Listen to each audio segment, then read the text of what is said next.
obsession, passion, undying love, genius and madness. Take the titanic themes and emotions of grand opera, fuse them with the trappings of the Gothic novel, and what do you get? The Phantom of the Opera, of course, a darkly romantic icon of the Gaslight era. The opera ghost has never been so popular as he is today. The Phantom seems to have a special appeal for modern audiences, beckoning us to leave our brightly lit, digitized world for a shadowy realm of mystery and terror and enchantment. I've reserved special seats in box 5, but I warn you, it's supposed to be haunted. But at least it's not underneath the chandelier.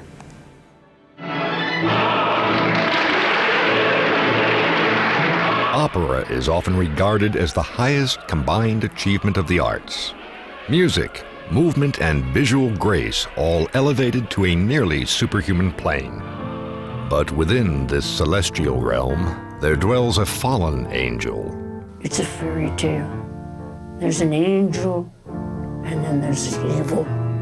Who or what is the Phantom of the Opera? What does he want? Mademoiselle, soon his spirit will take form and command your love. What does he look like? I saw him, I tell you, all over black.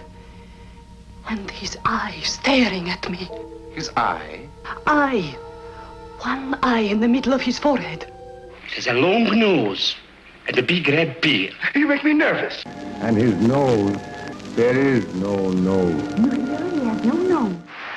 And how far will he go in pursuit of his passion?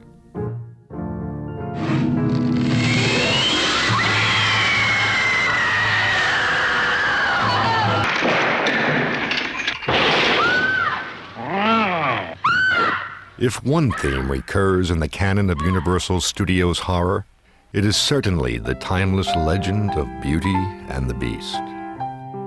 But nowhere has the classic fairy tale been more masterfully elaborated upon than in Universal's The Phantom of the Opera, first made in 1925 with Lon Chaney, followed by an Oscar-winning remake in 1943 featuring Claude Rains as the Phantom, and remade once again in 1962 with Herbert Lom as the disfigured music master, whose story has become one of the most popular romantic narratives of the 20th century. The thing about the Phantom of the Opera is the romantic quality that it has.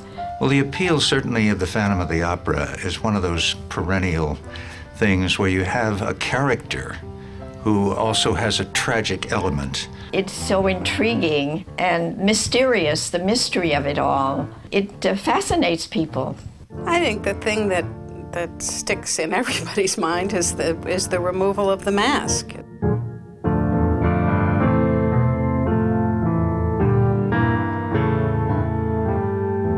Take off that ridiculous mask when you speak to me. Do you hear me? Take it off!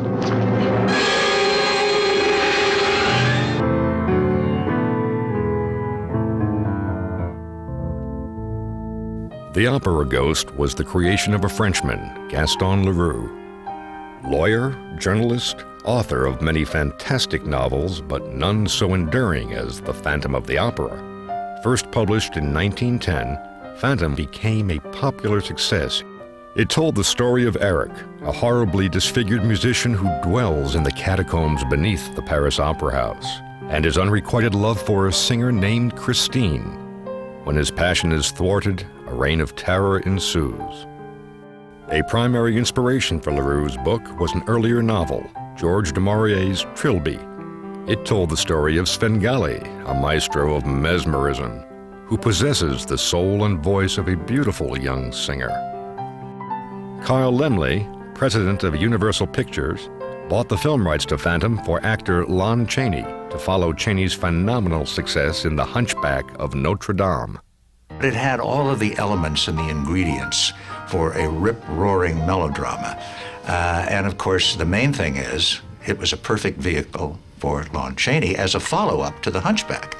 Lon Chaney was one of the finest character actors, and he was notable mainly because he was such a great artist at makeup. They called him the man of 1,000 faces. His range was incredible, and of course he was perfect for silent movies because he could express in pantomime so much without having to speak. Like Hunchback, Phantom would be a tremendous undertaking for a small company like Universal. There was a great emphasis on westerns, on comedies, on things that rural audiences would like.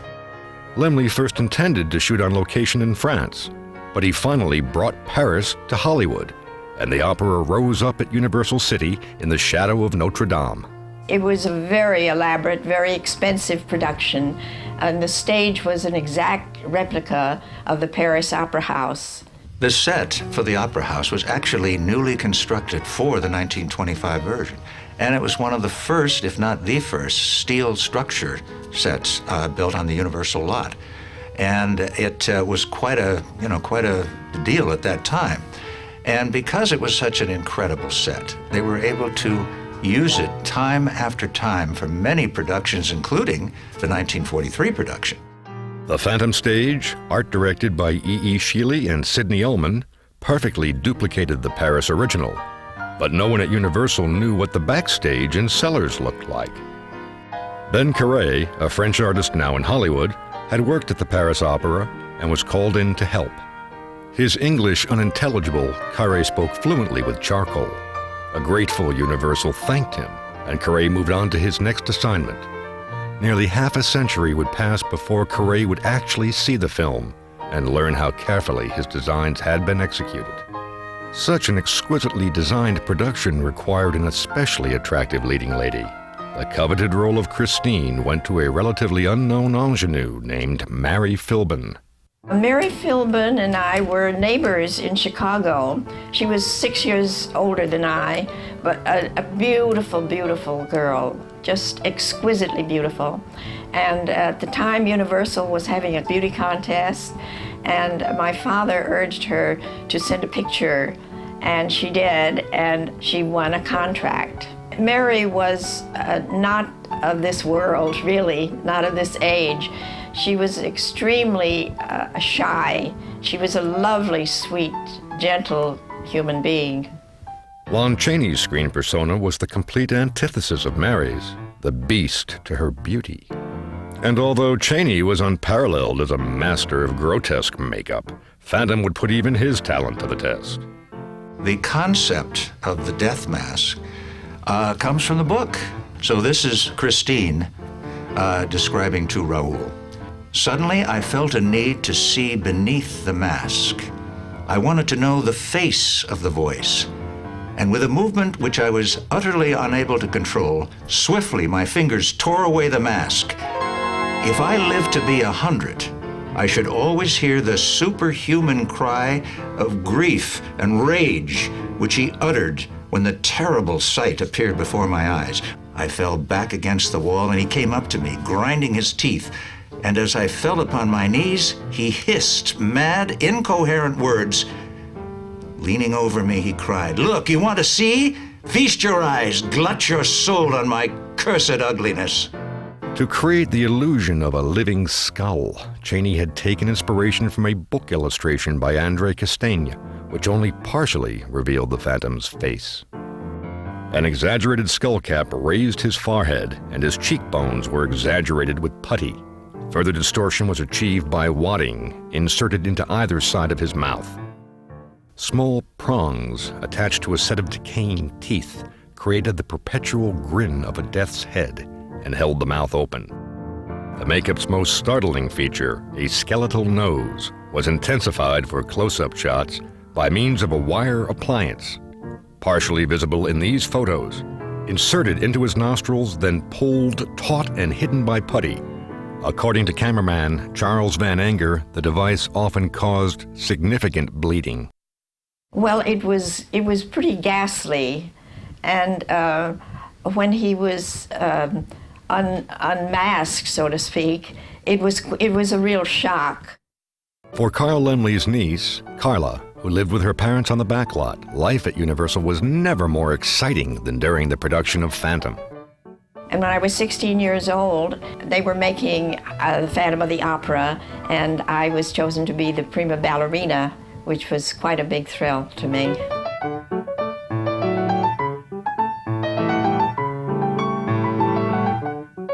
Phantom's director, Rupert Julian, was also thrilled.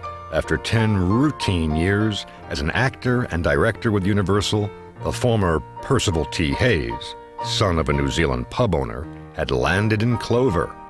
Having replaced Erich von Stroheim on Merry-Go-Round, which had also starred Mary Philbin and Phantom leading man Norman Carey, Julian was now the studio's star director, dignified, sartorial. With an impeccable waxed mustache, he was very, very strict, and also very mediocre. Almost immediately, Rupert alienated crew and cast alike. Phantom cameraman Charles Van Enger personally recounted the details to film historian Rudy Belmer in 1962. The eyes went heavenward, and he said that Rupert Julian and Lon Chaney, after the film had started production, did not get along at all. And in fact, it got to a point where Mr. Van Enger was the kind of go-between, and that the two of them didn't speak. With Van Enger the messenger boy, Chaney sent word to tell Rupert to go to hell. Van Enger cautioned Julian to beware lest an arc lamp accidentally drop from the rafters. Norman Carey, on horseback one day, became so angry at Julian that he charged the director's platform, riding down the cameras. Julian's wife, Elsie Jane Wilson, punctured his pomposity constantly, endearing her to the crew and smoothing production considerably.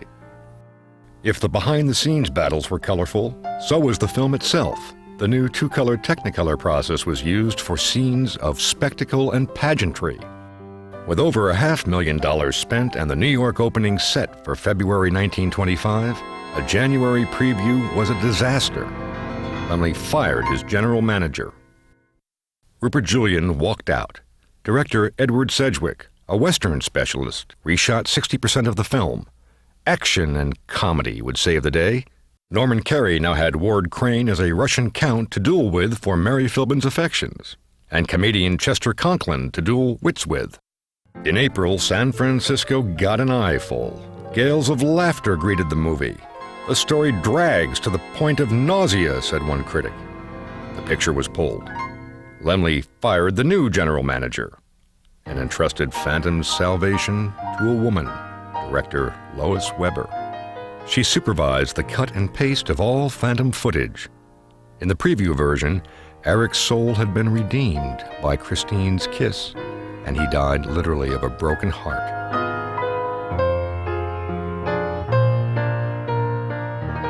Western director Sedgwick had preferred frontier justice.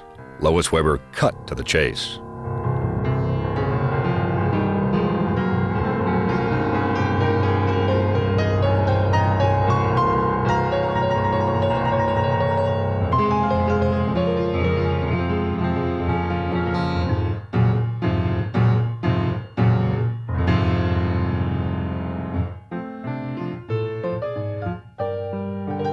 The Phantom of the Opera finally opened in September.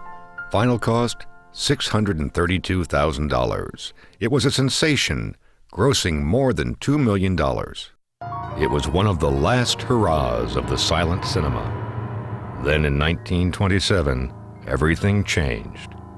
Movies had found their voice. Universal was so delighted with the reception of The Phantom of the Opera that they naturally, when sound came in, one of the thoughts was, let's do it again with sound. The return of the Phantom was announced. All talking, all singing, all Technicolor, but no Chaney. The man of 1,000 faces resisted becoming the man of 1,000 voices. When Lon Chaney did speak, it would be for Louis B. Mayer, not Carl Laemmle. Universal's talking Phantom required some technical sleight of hand. Universal retrofit the original Phantom in sound.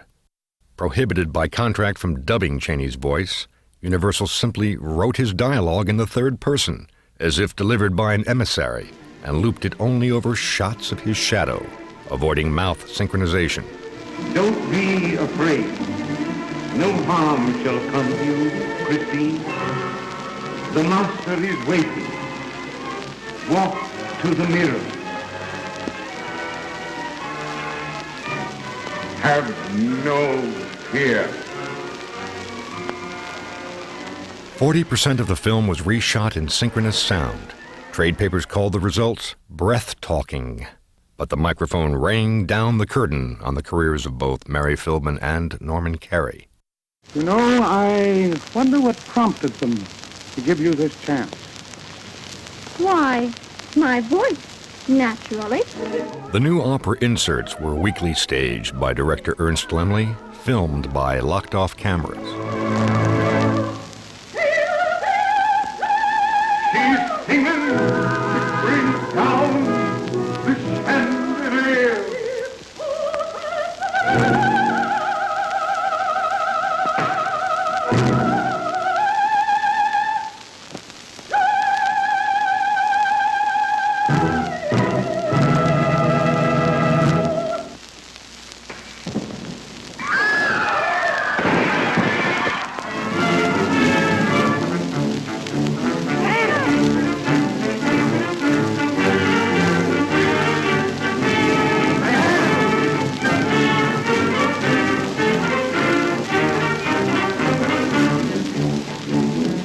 The Technicolor sequence made a return engagement.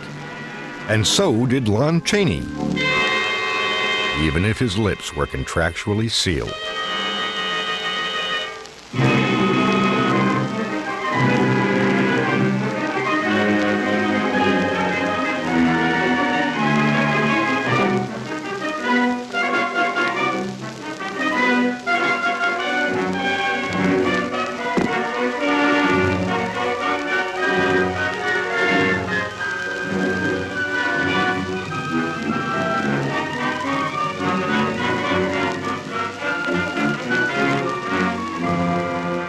Remade and reborn at an additional cost of $113,000, the new Phantom of the Opera grossed $419,000 worldwide.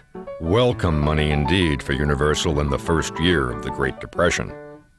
The Phantom of the Opera, in sound, opened January 4th, 1930.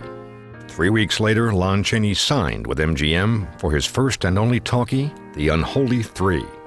But 6 months later, the man of 1,000 faces was dead. The silent cinema died with him.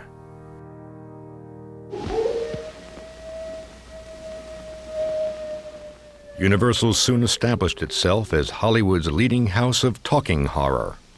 I am Dracula.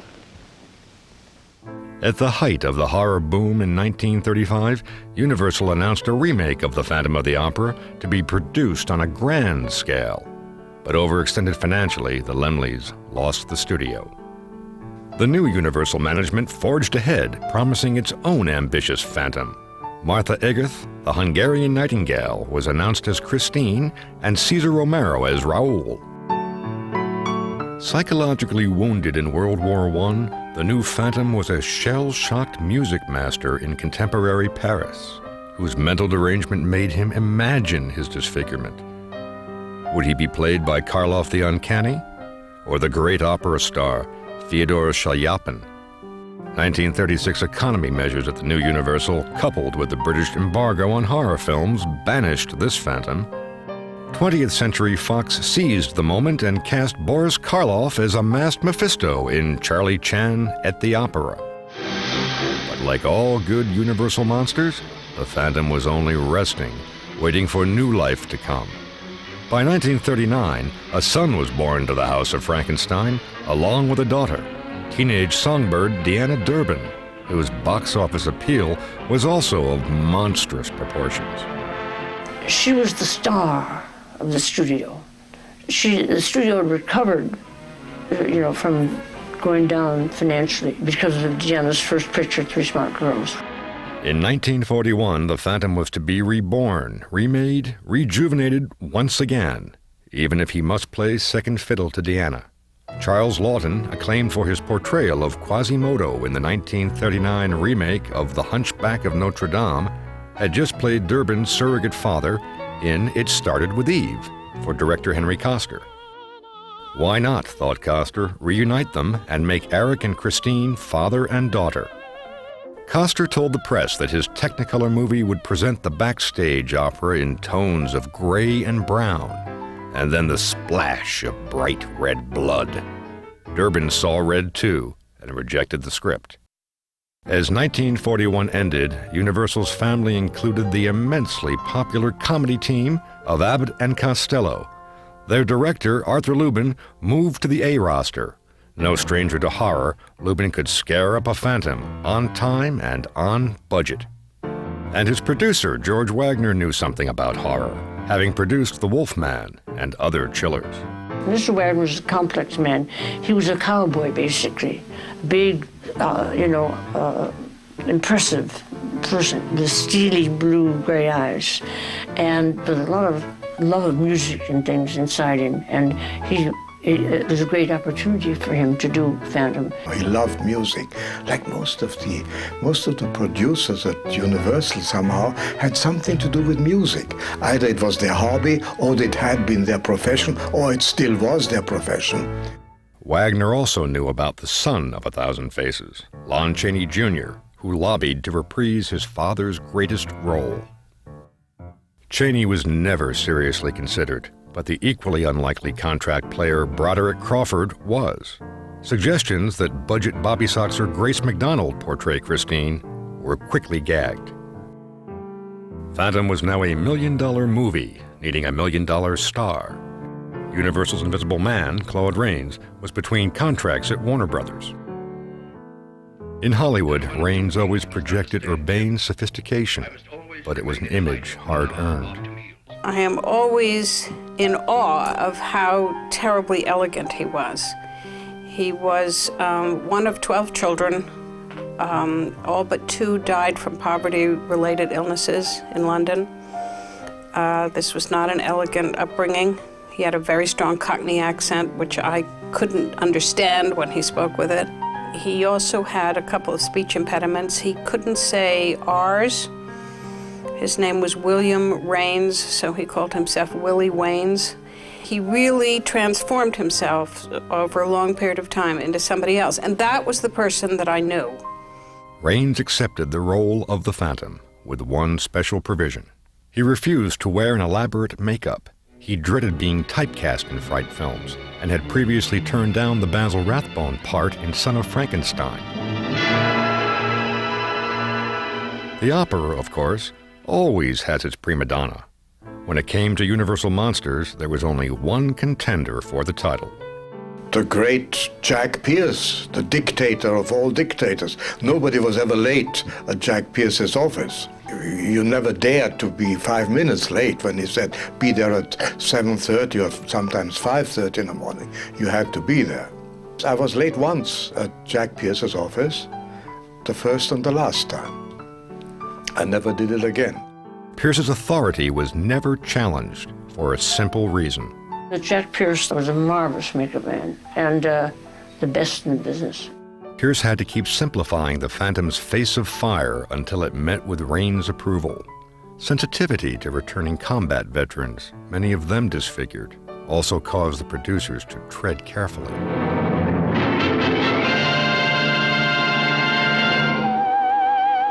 As late as December 1942, Universal's junior songbird Gloria Jean seemed to have the part. But when pre-recording started before Christmas, the role of Christine was being played by Susanna Foster, a 17-year-old singing prodigy from the Midwest. Susanna had grown up in awe of Hollywood singer Jeanette MacDonald. She rivaled her idol in beauty and star presence. Christine, you're going to be a great and famous singer. The kind of a star Susie Foster is somebody that you feel is absolutely sincere in what she does. She also had a voice of crystal clarity and incredible range.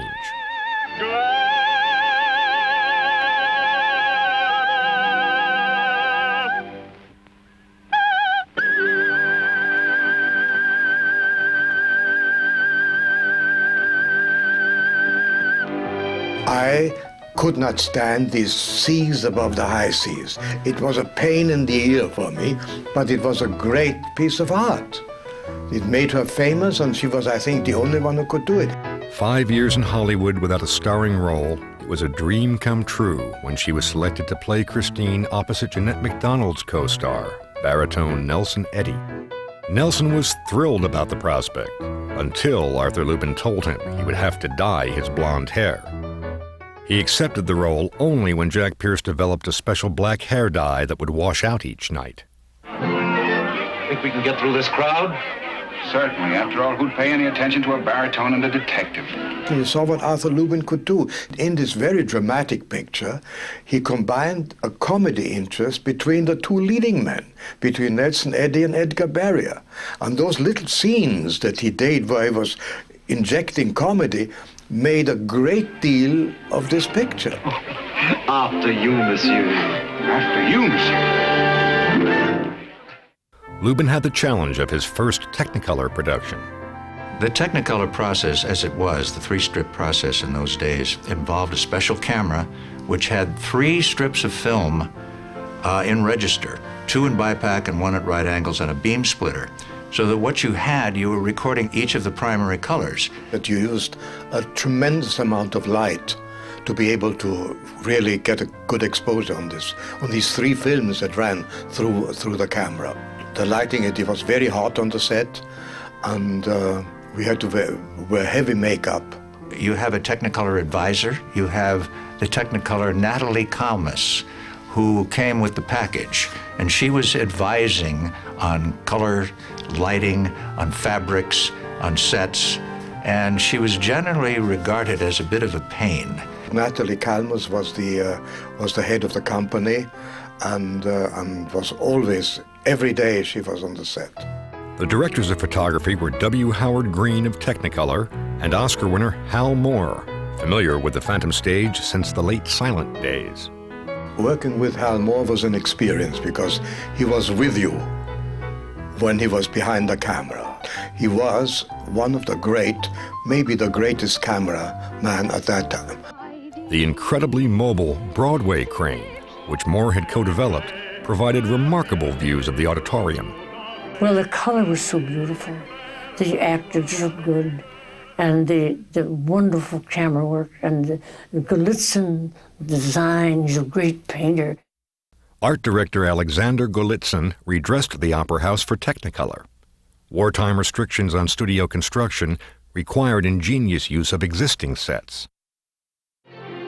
1925 movie audiences had relied on their local theater's music director to supply the sounds of silence. 1943 audiences were treated to a musical score composed and adapted by Edward Ward. And the music's important.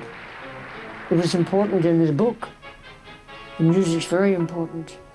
Eddie was such a simple man. He was an alcoholic. He had a bag of music, a bag of melodies that he carried around with him. Something for every occasion. Eddie would come in and his hands would shake when he conducted. By God, the music was there. Because of World War II, it was very difficult to get copyright and performing rights clearances on some of the great operatic works. So they decided, with the exception of Martha by von Flotow, they decided to create operas out of symphonic works that were in public domain. That's why we have Tchaikovsky's Fourth Symphony as one of the operas, an adaptation by Edward Ward, the musical director. In the story, the Phantom's masterwork has been composed around a French lullaby that seems curiously more Gaelic than Gallic.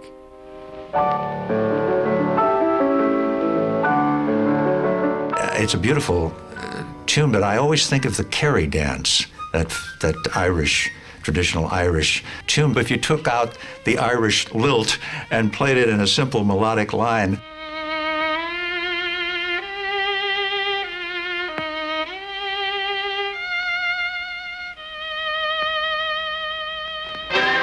Edward Ward wrote an unforgettable romantic concerto for piano and orchestra.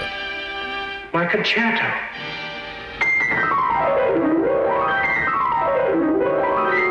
Sing, Christine.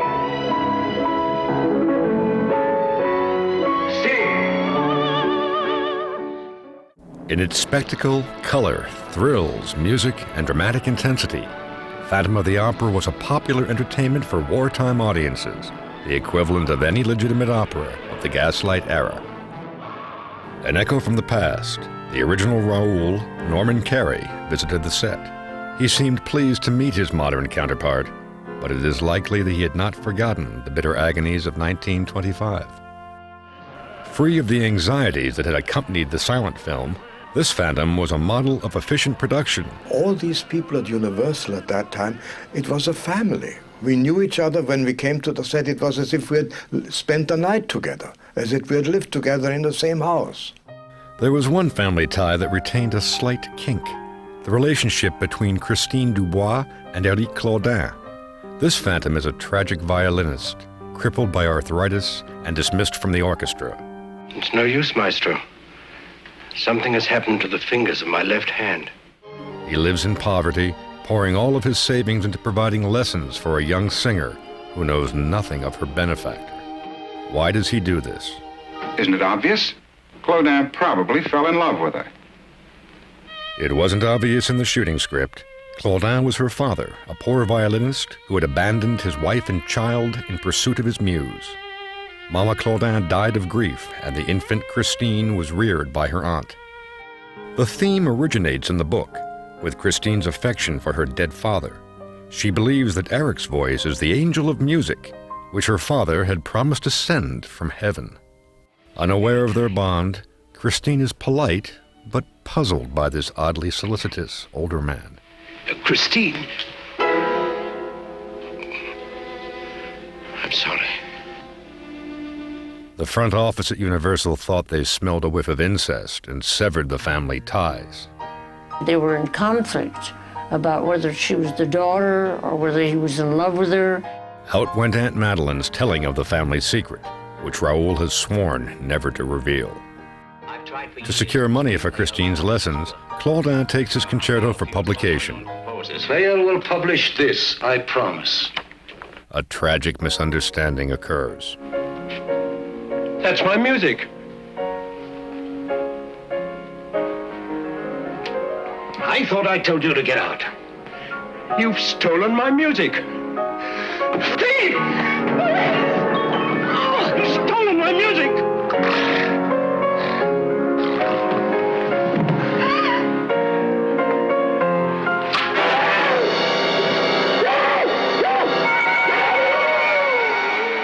The sewers of Paris lead to refuge in catacombs beneath the opera. The reign of terror begins. Christine Dubois will sing tomorrow night. Madame Biancaroli and her maid have been murdered. Murdered?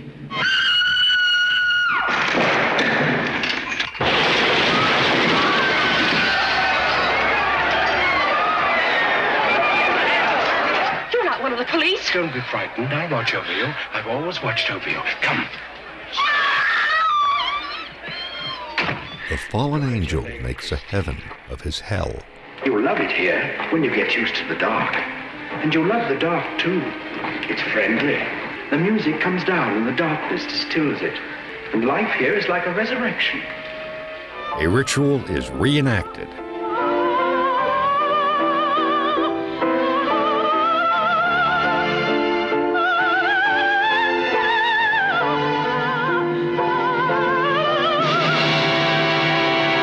And the finale was guaranteed to bring down the house.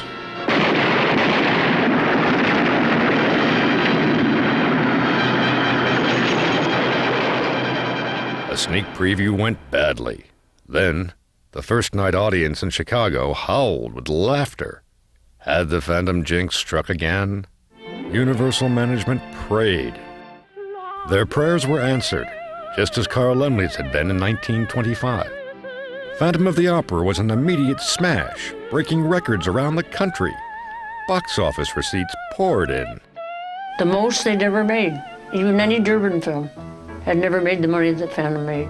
Phantom went on to win 2 Academy Awards for color cinematography and art direction. For audiences who didn't see the picture in theaters, Basil Rathbone played the Phantom, with with Susanna Foster and Nelson Eddy in a ghost-to-ghost broadcast on the Lux Radio Theater. Take off the mask or I'll take it off for you! Why did you do it? Now you see my face. The only real story that I have about the Phantom of the Opera is that when I was about 6 or 7, one Halloween, he called Universal and he borrowed the cape and the hat. And 2 of my friends and I dressed as goblins and hid under this cape. He would knock on the door and there he was standing there doing this insane Halloween poem, and then he would open up his cape and we would jump out and say, trick or treat, trick or treat. 4 days after Phantom's opening, Universal announced The Climax, a direct sequel reuniting cast and creative team. Nelson Eddy was enthusiastic about the proposed sequel, but when production neared, he was not available. Claude Rains had forsworn The Mask and signed a new contract with Warner Brothers. Finally reworked as a follow-up rather than sequel, The Climax starred Boris Karloff as a demented theater physician worshiping the embalmed corpse of his murdered wife while menacing Susanna Foster, I've come to help you, my dear. whose voice bears an uncanny resemblance to that of the deceased diva. Tonight you give your voice and your will to me. I'm in control. The Climax originally was an old show from New York in the 20s that had one horrible song in it. While not horrible, the songs in the movie The Climax were more operetta than opera. When Madame is getting ready for the heavenly impression. It had all the ingredients for success, including a solid cast. In The Climax, I played a young Viennese boy called Franz. He was a musician in love with Susie Foster, who realizes what an evil influence that Boris Karloff character had on this girl. By 1944, Boris Karloff had become such an indelible horror icon that his simple presence in a film signified shudders. Boris Karloff, the classic horror actor. He did very little with his voice. He did very little with his face. He just let it be there. And the eyes are so expressive. I don't know whether you remember the close-ups of Boris Karloff in The Climax. They were masterpieces. I think it was the first time that Boris had a chance to play an elegant man. And when he came dressed in his tails and his wonderful hat, he was beautiful. Once again, audiences were treated to the Phantom stage and Hal Moore's Technicolor camera work.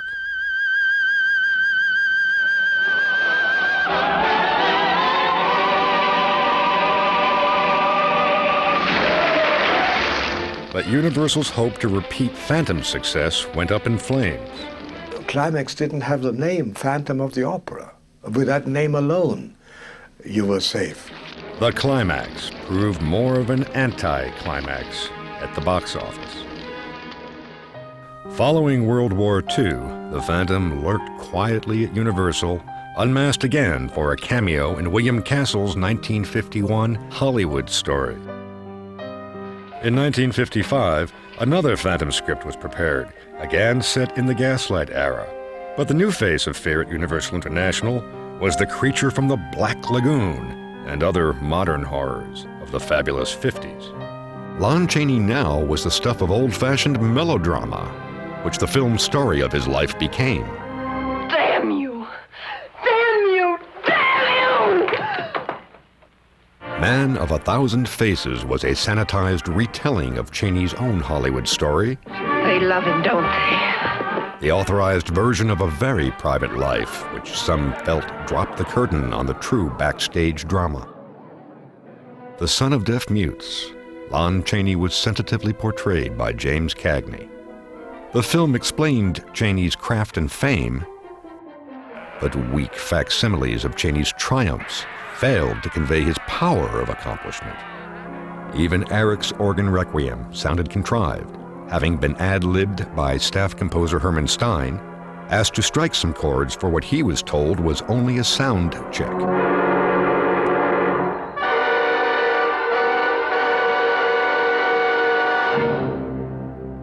Chaney's soul remained a private mystery. do you have to pray like that? I wouldn't know how to mean it any other way. Cut! Even a bargain basement unmasking generated excitement and inspired a new phantom. The never-produced 1957 script confronted the ghosts of World War II. The phantom, a dancer named Carlo Volpirno, scarred by Mussolini's fascists. The spirit of Lon Chaney lived on at Universal. There's a great new joke going around school. Don't step on that spider. It might be Lon Chaney. Very funny. In the 1950s, you couldn't step on that spider. It stepped on you. It seemed as if the Phantom would never be remade. And then... They're going to reopen the opera, Christine. At last, you and I are going to sing... You are wrong, monsieur. I'm sorry, Christine. They are going to reopen the opera, but without you.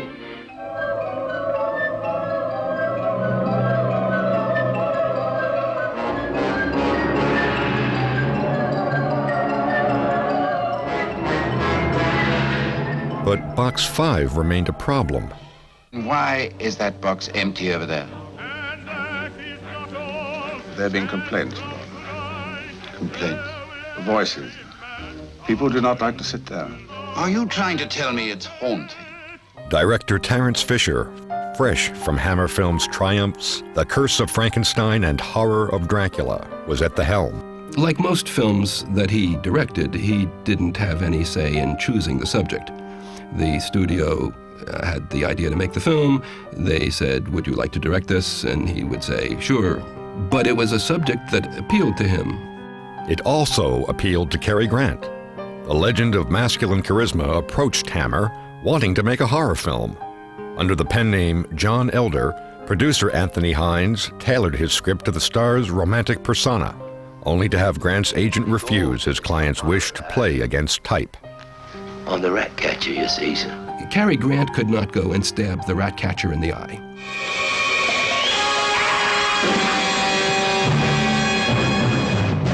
Hammer's script takes most of the menace away from the Phantom. It shifts murders from him to other people.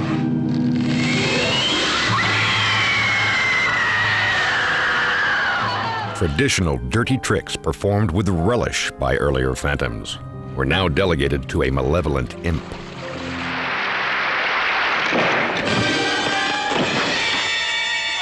Topsy-turvy, the Phantom unmasks himself and is a victim of his character's own traditions.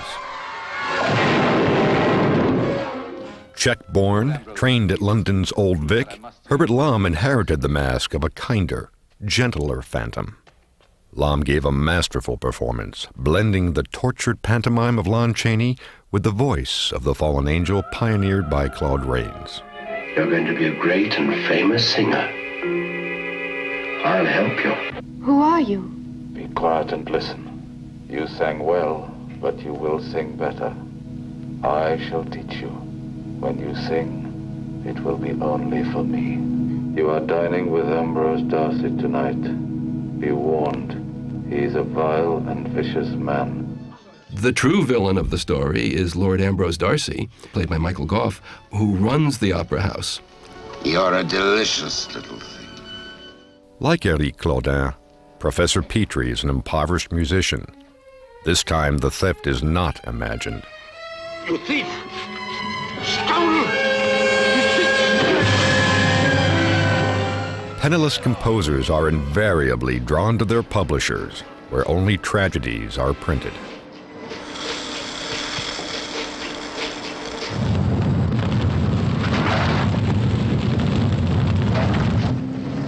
The spiritual subtext of Gaston Leroux's tale was never more boldly enunciated, as this composer of divine music finds hell, not heaven, on earth. What the devil? Good evening, Lord Ambrose. As death approaches, the fallen angel aspires to the firmament. I'm dying already. But before I go, I implore you, allow me to finish one thing. Let me teach you to use that wonderful voice that God has given you. God's with you. God's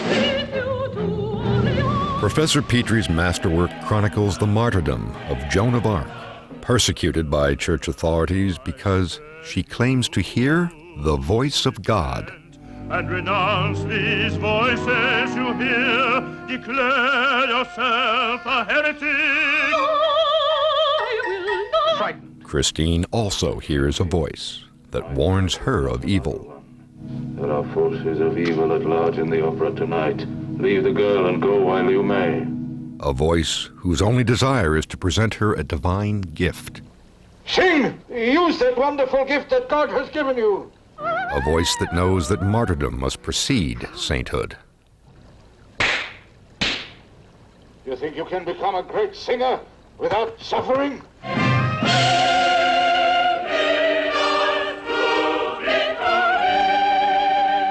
Heather Sears' tender performance was enhanced by soprano Pat Clark's accomplished dubbing.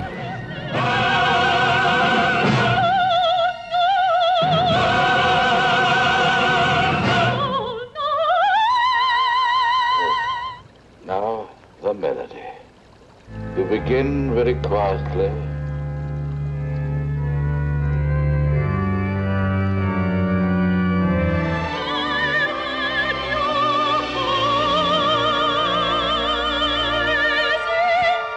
Divinely inspired, Christine acknowledges her angel of music. She hears his voice.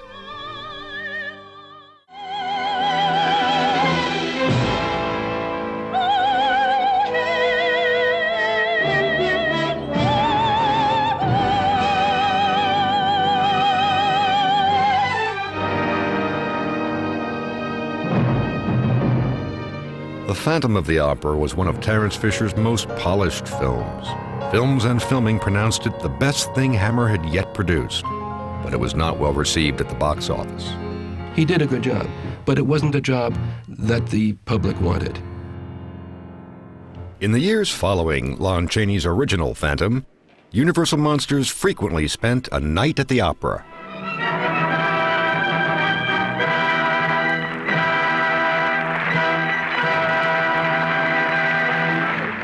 The Phantom stage has been in active use for the last 75 years.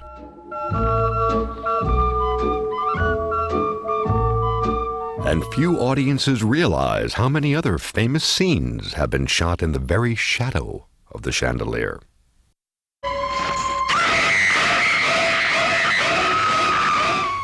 You should have seen the blood. How many thoroughly modern Phantoms have held a season pass to Box 5?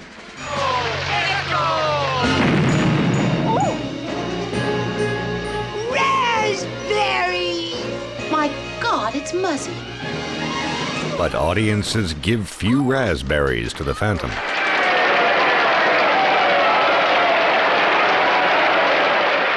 And this timeless fable of the fallen angel, told so many times, will continue to be retold.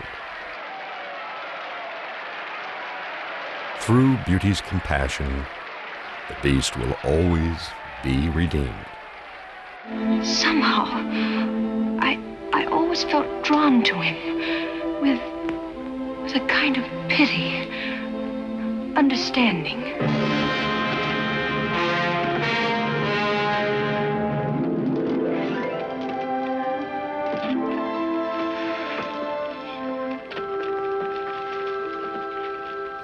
In addition to the 3 films released by Universal, The Phantom of the Opera has inspired many other dramatizations.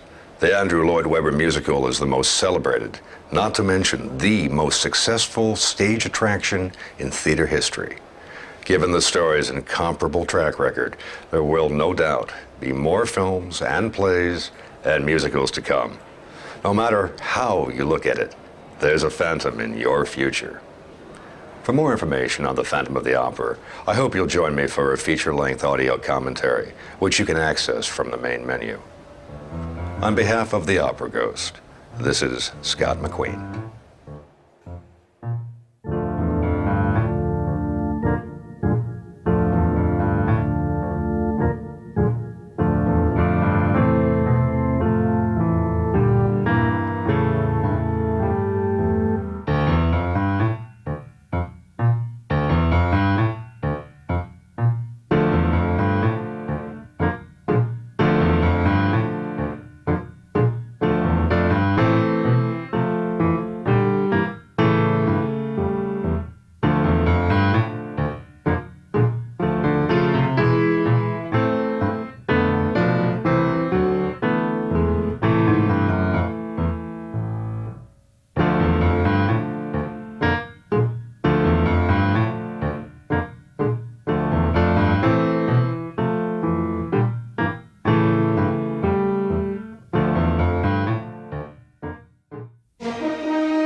Lom.